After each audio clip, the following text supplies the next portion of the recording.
asalaamaaleykum mbokki Sénégal ginnaaw bu ñu sante yàlla di masawu askanu Sénégal di jaale askanu Sénégal ci tiis bu ñu yàlla natto depuis quelques jours mbokk yi lii laa gisoon ma waxoon ko te maa ngi am mettit lool parce que lu ma doon ñaan yàlla musal ko askanu Sénégal mel ni moom la ñuy dund tey nii wax ji nu ko tubaab yi di waxee l'heure est grave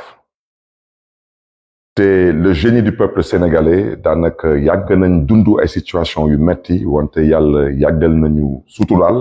ba ñu génn ci te dama ci am yaakaar incha allah que bii tamit dinañ ci génn incha allah moo tax mbokk yi duma sori ci wax ji kàddu yi lu ko waral bugguma commenter lu tubaab di wooye parodie de justice parce que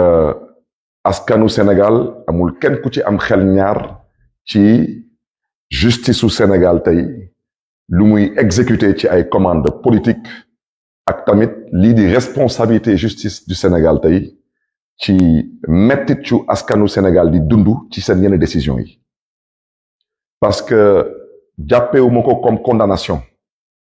lu ma ko jàppee mooy disqualification ak élimination luñ ci namm ñoom mooy bëgg a organiser sélection te bañ a organiser élection te may biralaat encore kàddu yi di ko jëmale ci président de la République président Macky Sall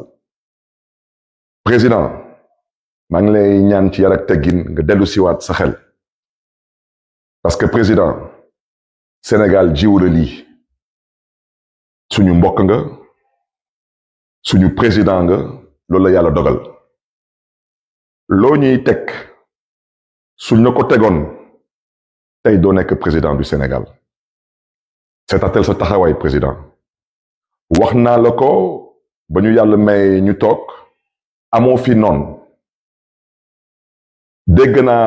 sa ay kàddu ci dialogue bi bu ngay ubbi dialogue bi am na sax ay sénégalais yu xaw a ñaawlu peut-être le ton wala les mots utilisés président man pour que Sénégal am jàmm man nangu naa raam ñaan la yow parce que jàmm bi ngi sa loxo parce que lu fi yee tey fitna Sénégal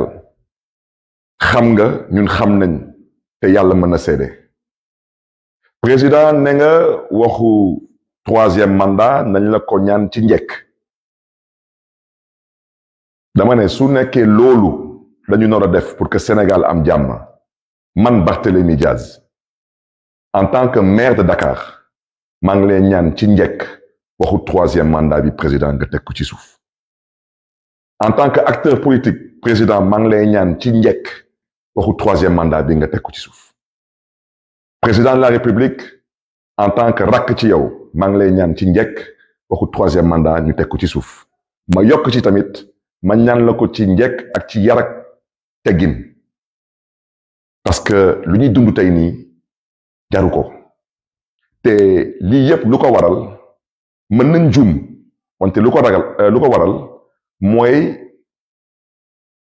lu ñu xalaat ci waxu troisième mandat te tey mu am ci askan bi ñu ci bëri ñu jàpp ni que yow da ngaa bëgg a éliminer ñépp pour mën a toogaat fii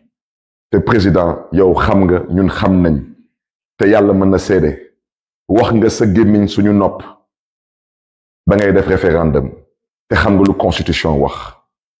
te président violence bu ñuy gis tey yépp lenn rek ko waral te mën naa juum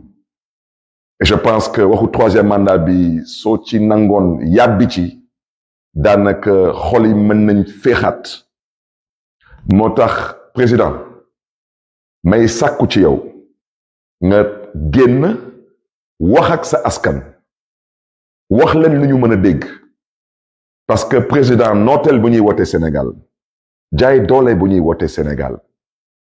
mënatul continuer kon nag président xoolaatal sa taxawaay parce que ñu nekk ci mbedd yi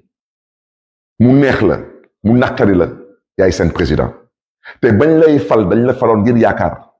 musuñu la fal ndax lu ñuy gis tey nii di ko dund tey nii loolu xel musu ko xalaat te loolu dara jaru ko ci àdduna fii yàlla rekk fi nekk keneen nekku fi am yàlla mooy buur ñàkk yàlla mooy buur amoo fi noonu wax naa la ko di bérilaat wax ci président dañ la bëgg a dimbali ndax yow nga mën a dimbali Sénégal ci ban anam dimbali la pour xool naka lañ lay wutal yoon nga génn fii par la grande porte parce que mooy sa cër président sélection bu ngeen nam ma def Sénégal kenn mënu ko fi nangu parce que constitution lu mu leen may ci sañ-sañ mooy ngeen nangu organiser élection sélection bi dafa yàgg ñuy toog di muñ tey nag yàlla wane na boppam yàlla moo décidé que sélection jeex na may sàkku ci yow tamit nga nangu loolu président moo tax président je crois que ne nga du am benn sujet tabou ma ne la comme amul benn sujet tabou nañu waxtaane lépp parce que ci waxtaan la lépp xej may sàkku tamit ci askanu Sénégal ñu bàyyi xel ci lu ñuy wax parce que ba Sénégal doone Sénégal ba tey mbokk yi yàgg nañ fippu yàgg nañ wane suñu naqar wante kenn musu fi am ndam kenn musul egg au pouvoir par une violence absolue te wax naa leen ko nee naa leen lu fi xewoon mars 2021 yan laay waxal askan mi bëgg ngeen bàyyi ci xel parce que askanu Sénégal da ngeen am xel macha allah bàyyi leen ci xel lu fi jotoon xew ci mars 2021 mu bettoon ñëpp wolof njaay nag ne lu la bett mën la waxoon naa leen bàyyi leen ci xel depuis 48 heures su ma jumalee am nañu egsi fi Dakar mais profiter ci occasion bi en tant que maire de Dakar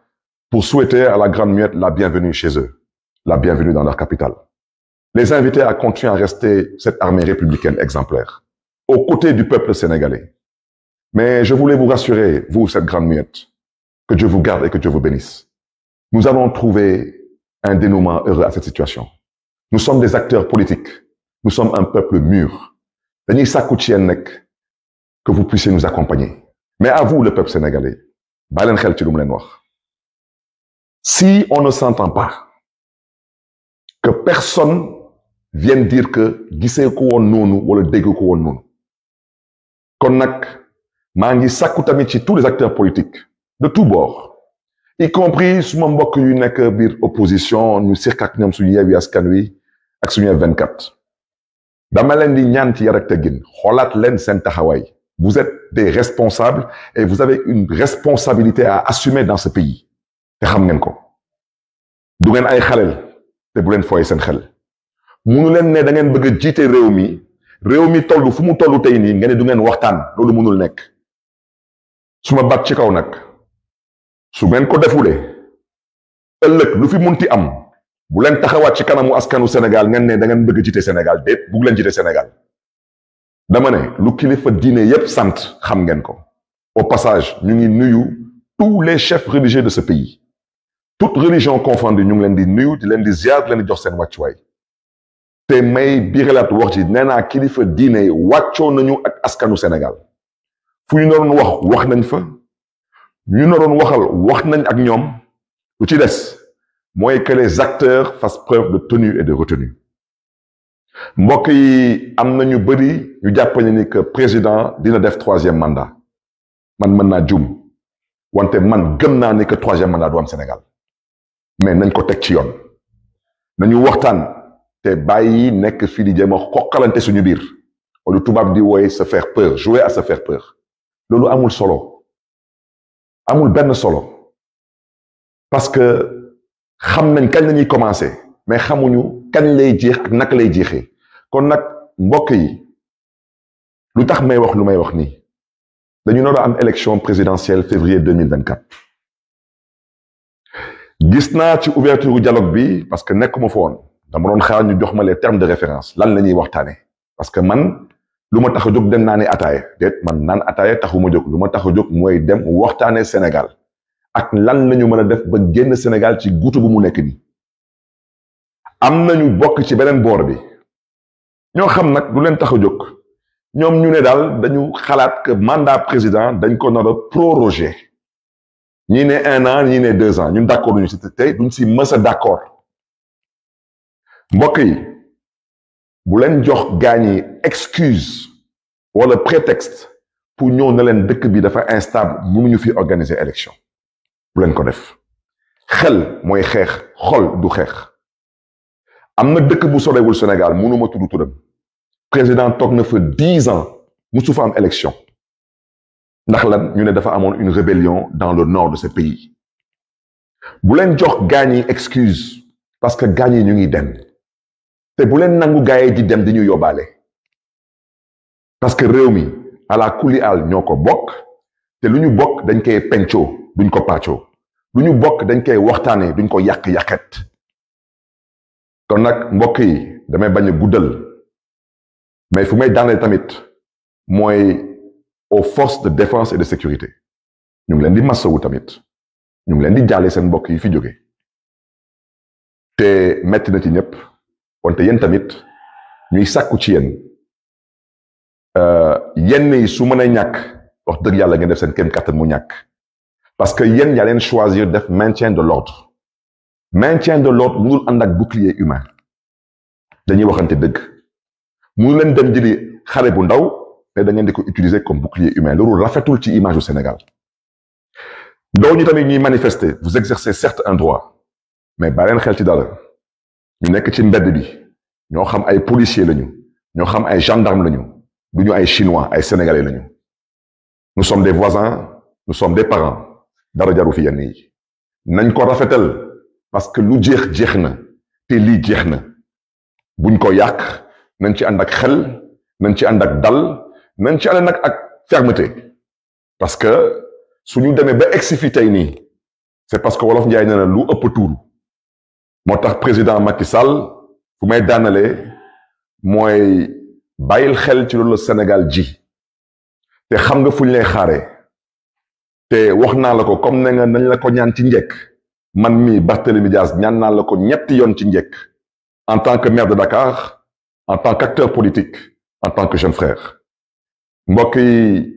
loolu moo nekkoon kàddu yi di ñaan yàlla di suñu borom yàlla na yàlla yokkal sutura Sénégal yàlla na yàlla aar Sénégal yàlla na leen yàlla may tawfiix. Bonsoir, Sénégalais d'ici et d'ailleurs. Je viens vers vous aujourd'hui pour pouvoir échanger et communiquer sur la gravité de l'heure. À l'entame de mon propos, je souhaiterais présenter mes plus sincères condoléances à l'ensemble du peuple sénégalais. Mais surtout, dire toute la peine qui nous anime en tant qu'acteur politique, mais en tant que citoyen sénégalais lambda. Chers concitoyens, l'heure est grave. Mais nous devons faire confiance au génie du peuple sénégalais.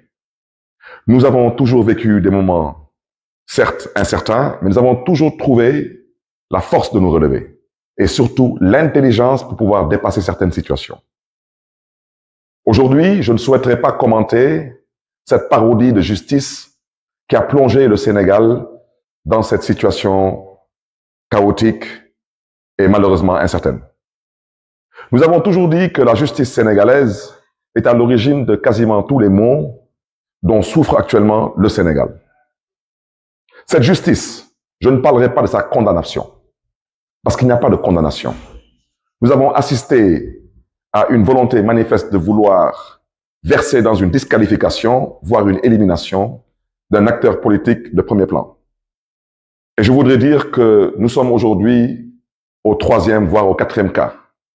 Et ça ne peut plus continuer. Et l'objectif recherché dans cette parodie de justice,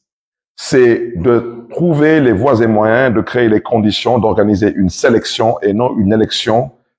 en 2024, surtout concernant l'élection présidentielle qui est tant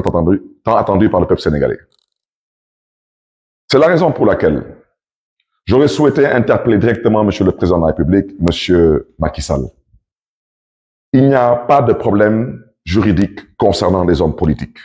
Ce qu'il y a aujourd'hui, c'est la volonté d'un homme qui est en train de s'abattre sur d'honnêtes citoyens, sur des leaders politiques qui n'ont peut-être commis qu'un seul crime, c'est de nourrir une ambition de servir leur pays. Et cela n'est pas honorable dans une démocratie qui se respecte. C'est la raison pour laquelle, Monsieur le Président de la République, je prends l'opinion nationale et internationale à témoin. Vous avez, lors de l'ouverture du dialogue national, vous avez, concernant la question du 3e mandat, vous avez dit que on n'a qu'à vous le demander en tout respect et en toute courtoisie. Et qu'il n'est pas question que vous acceptiez que certains vous le demandent par la force. Monsieur le Président de la République, pour la paix au Sénégal, nous sommes prêts, nous, à nous mettre à genoux. Parce que vous avez la clé aujourd'hui entre vos mains de la sortie de crise de ce pays et personne d'autre. C'est vous, Monsieur Macky Sall, vous, Président de la République. Alors, comme vous avez demandé à ce qu'on vous demande, s'il vous plaît, de ne pas briguer le 3e mandat, je vous demanderai 3 fois, s'il vous plaît, Monsieur le Président Macky Sall, d'évacuer cette question concernant cette volonté qui vous est prêtée de vouloir briguer un 3e mandat. D'abord, je vous demande, s'il vous plaît, en tant que maire de Dakar. Je vous demande, s'il vous plaît, en tant qu'acteur politique. Je vous demande, s'il vous plaît, en tant que jeune frère. Le Sénégal ne mérite pas ce qu'il est en train de vivre présentement. Le Sénégal ne mérite pas aujourd'hui de vivre cette souffrance qui nous est imposée au nom de la bêtise politique, et excusez-moi de cette expression. 2 jours de manifestation, 15 morts, injustifiables et inacceptables. Nous avons été, nous sommes et nous comptons rester ce modèle de démocratie sur le continent africain et à travers le monde. Et Monsieur le Président Macky Sall, vous avez la responsabilité historique d'accompagner le Sénégal à continuer à rester debout, droit dans ses bottes. Parce que le peuple sénégalais, en votant pour vous, n'a pas voté pour être massacré, n'a pas voté pour être humilié. Le peuple sénégalais a voté pour vous en espérant pouvoir compter sur vous pour conduire le Sénégal vers un développement durable et viable. C'est la raison pour laquelle, Monsieur le Président de la République, je vous interpelle directement. Je vous invite à prendre vos responsabilités et à vous adresser au peuple sénégalais. Rassurez le peuple sénégalais. Prenez l'engagement de respecter vous-même vos propres engagements envers le peuple sénégalais, surtout lors du référendum que vous avez eu à organiser en revisant la Constitution du Sénégal, qui, vous l'avez déjà dit, et vous l'avez répété aussi bien au niveau national qu'à l'international, ne vous permet pas de prétendre briguer un 3e mandat. Parce que cette question, Monsieur le Président de la République, de votre volonté qui vous est prêtée, de vouloir briguer un 3e mandat, est à l'origine de tout ce qui se passe actuellement. Monsieur le Président de la République, vous n'avez pas le droit d'éliminer des adversaires politiques. C'est ça la vérité. Parce que si le président Abdoulaye Wade, au passage à qui je rends un vibrant hommage, avait décidé d'en faire de même, je ne pense pas qu'aujourd'hui vous serez président de la République du Sénégal. C'est la raison pour laquelle je vous invite respectueusement, je vous invite une fois de plus à revenir à la raison, Monsieur le chef de l'État. Regardez ces enfants, regardez ces pères et ces mères de famille qui souffrent, regardez ce pays aujourd'hui qui est à genoux. Je vous invite à vous ressaisir. Je vous invite à prendre cette main qu'on vous a tendue. Faites-le pour l'intérêt de ce pays qui vous a vu naître et grandir. Mais faites-le surtout pour l'intérêt de ce pays qui vous a donné tous les honneurs. Vous avez été dans ce pays ministre d'État, président de l'Assemblée nationale du Sénégal, premier ministre et chef de l'État. Ce pays ne vous doit plus rien du tout, Monsieur le chef de l'État. À ce peuple sénégalais, ce peuple vaillant, je vous réitère mes condoléances. Nous avons tous mal. Mais sachez une chose, c'est que les épreuves de la vie sont faites pour renforcer les hommes et les peuples. Vous avez rendez-vous avec votre destin. Ne bousillez pas tout. Dans quelques mois, vous allez être un pays pétrolier et gazier. Beaucoup de choses changeront dans ce pays. Ne marchez pas vers le mur, ce n'est pas votre devoir. Faites preuve de tenue et de retenue, mais dans la fermeté et dans la dignité. Mais Retenez ce que je vous dis. La politique, c'est comme cela. Et c'est comme cela, malheureusement, dans la plupart des républiques bananières. Lors de l'ouverture de ce dialogue, certaines personnes, pour ne pas dire certains acteurs de certains bords, ont agité leur volonté de voir éventuellement l'actuel président proroger son mandat d'1 an ou de 2 ans. Je vous invite à ne pas leur donner cette possibilité. Je le répète que dans un pays pas loin du Sénégal, on a vu récemment un président rester au pouvoir pendant plus de 10 ans sans organiser aucune élection, au prétexte qu'il y avait une rébellion dans le nord de son pays. Dans ces conditions, ne donnez pas à certains acteurs politiques le prétexte ou l'excuse de rester encore au pouvoir, sachant qu'ils n'ont pas droit à un 3e mandat. Faisons preuve d'intelligence, faisons preuve de responsabilité, faisons preuve de citoyenneté dans la dignité et la fermeté, mais n'insultons pas l'avenir. Je vous l'avais dit, si nous n'arrivons pas à nous entendre, il y a un acteur qui rentrera en jeu. Et depuis 48 heures, cet acteur est en ville. Vous me permettrez de saluer l'armée sénégalaise, de leur souhaiter la bienvenue dans leur capitale et de prier pour eux, que Dieu les garde, que Dieu les bénisse. Je souhaiterais, à l'endroit de cette grande muette, vous dire que vous avez toujours été la fierté de ce pays, la fierté du continent. Je vous invite à rester à la place qui est la vôtre. Je vous invite à nous faire confiance et je vous invite au besoin à nous accompagner à trouver des solutions de sortie de crise. Mais je vous invite surtout à rester aux côtés du peuple sénégalais. Mais je vous invite, vous, peuple sénégalais, sachez que chacun doit rester à sa place et ce pays doit continuer à être dirigé par la grâce de Dieu, par des civils. Faisons preuve d'intelligence et je fais partie de ceux qui pensent aujourd'hui que le président de la République du Sénégal comprend la gravité de l'heure et comprend qu'il n'y a pas de place éventuellement pour un 3e mandat. Ne bousillons pas ce pays, ne détruisons pas ce pays, ne brûlons pas ce pays, il y va de notre responsabilité. Je voudrais au passage remercier tous les chefs religieux du Sénégal, toutes religions confondues, toutes confréries confondues, pour leur engagement, leur posture, leur discours d'apaisement, de paix, leur invite à discuter, à dialoguer pour un Sénégal de paix, un Sénégal de stabilité et un Sénégal d'avenir. Et je ne terminerai pas mon propos en disant que je n'ai aucun doute qu'on saura nous relever le moment venu, sortir de cette impasse et comprendre que nous avons le devoir et la responsabilité historique de marcher vers l'essentiel. Sénégalaises, Sénégalais, que Dieu vous garde et que Dieu vous bénisse.